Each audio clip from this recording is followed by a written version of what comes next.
வெள்ளத்தில் மேலும் மழை பெய்தால் அங்கு தண்டவாளங்கள் மேலும் அரிக்கப்பட்டால் ரயில் பெட்டிகள் சரிந்து விடுமா அல்லது ரயில் இழுத்துச் செல்லப்படுமா என்ற ஒரு அச்சம் அந்த பயணிகளுக்கிடையே இப்போது இருக்கிறது. அந்த அச்சத்தை போக்கும் வகையில் தென்னக ரயில்வே அதிகாரிகள் அவர்களுக்கு நம்பிக்கை ஊட்டிக் கொண்டிருக்கிறார்கள். தொடர்ந்து மழை பெய்தால் ரயில் பயணிகளை மீட்பதிலான சிக்கல் நீடிக்கும். இன்று இரவு அவர்கள் எவ்வாறு அந்த இரவை ரயில் பெட்டிகளுக்குள் கழிக்கப் போகிறார்கள்?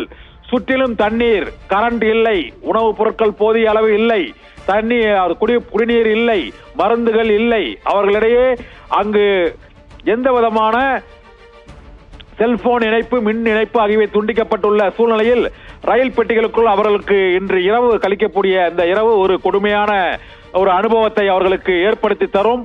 மழை நின்று தண்ணீர் அளவு குறைந்தால் அந்த பயணிகள் நடந்தே ரயில் நிலையத்தை விட்டு நெடுஞ்சாலைக்கு வந்துவிடலாம். ஆனால் தண்ணீரின் அளவு இப்போது வரை, இந்த நிமிடம் வரை குறையவில்லை என்று அங்கு உள்ள நமது செய்தியாளர் மணிகண்டன் தெரிவித்த அந்த கருத்தை கேட்டோம். ரயிலில் சிக்கிய பணிகள் இன்று இரவு அவர்களுக்கு மிகவும் ஒரு சிரமமான இரவாக இருக்கும் என எதிர்பார்க்கப்படுகிறது.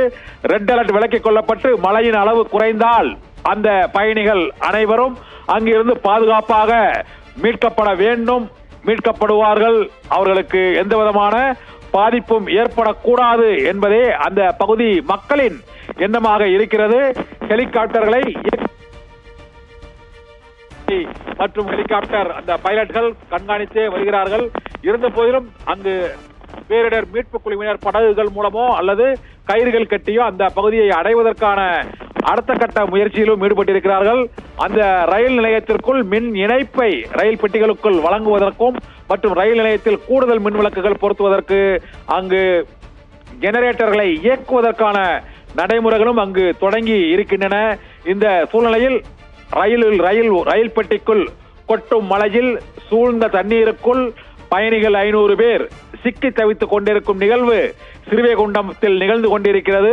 சுற்றிலும் அந்த தண்ணீர் பாய்ந்தோடும் ஓசை, கும் இருட்டு, ரயில் பெட்டிகளுக்குள் பயணிகள் நடு வனப்பகுதி போல தண்ணீர் சூழ்ந்தியுள்ள தண்ணீர் காட்டுக்குள் ரயில் பெட்டி, அவற்றுக்குள் 500 பயணிகள். இன்று இரவு கொட்டும் மழை, சுற்றிலும் தண்ணீர், அங்கு எந்த தகவல் தொடர்பும் இல்லை, செல்போன் சார்ஜர்கள் மற்றும் தொடர்பு கொள்ள முடியாத சூழ்நிலை, பயணிகளை எவரும் தொடர்பு கொள்ள முடியாத நிலை. இதில் இன்று இரவை அவர்கள் கழிக்க போகும் அந்த ஒவ்வொரு நொடியும் ஒவ்வொரு மணி நேரமும் அவர்களுக்கு திகிலான அனுபவமாகத்தான் இருக்கும். இன்று தென்னக ரயில்வே அதிகாரிகள் உறுதி அளித்துள்ளனர். அவர்கள் மீட்கப்பட வேண்டும், மழை பெய்யக்கூடாது, தண்ணீரின் அளவு குறைய வேண்டும், 500 பயணிகளும் பாதுகாப்பாக பயணத்தை தொடர வேண்டும் என்பதே அனைவரின் எண்ணமாகவும் இருக்கிறது. அதற்கான பணிகளில் ஒட்டுமொத்த மாவட்ட நிர்வாகமும் பேரிடர் மீட்பு குழுவும் தொடர்ந்து அந்த ரயிலை கண்காணித்து வருகிறார்கள். தாமிரபரணி ஸ்ரீவைகுண்டம் அணையின் ஓரம் அமைந்துள்ள அந்த புதுக்குடி ரயில் நிலையத்தில் அனைத்து பயணிகளையும் பாதுகாப்பாக மீட்டு அங்கு கட்டிடங்களுக்கு கொண்டு செல்லும் பணியை தொடர்வதற்கு தண்ணீர் வடிவதற்காகவும் மின்சாரம் வருவதற்காகவும் ரயில் பெட்டிகளின் அருகே பேரிடர் மீட்பு குழு காத்திருக்கிறது. அவர்களை விரைவில் மீட்பார்கள் என்ற நம்பிக்கை உறுதியும் அவர்களுக்கு அளிக்கப்பட்டிருக்கிறது. ஹெலிகாப்டர் மூலமாகவும் அவர்களுக்கு இன்று இரவு உணவுப் பொருட்கள் விநியோகிக்கப்படுவதற்கான நடவடிக்கைகள் மேற்கொள்ளப்பட்டிருக்கிறது. உள்ளூர் மக்களின் உதவியோடு ரயில் நிலையத்தை அந்த பாதை மற்றும் அந்த இடங்கள் தெரிந்த மக்கள் இப்போது அந்த பகுதியில் உதவி வருகிறார்கள் என்றும் அங்குள்ள பயணிகள் தெரிவித்திருக்கிறார்கள்.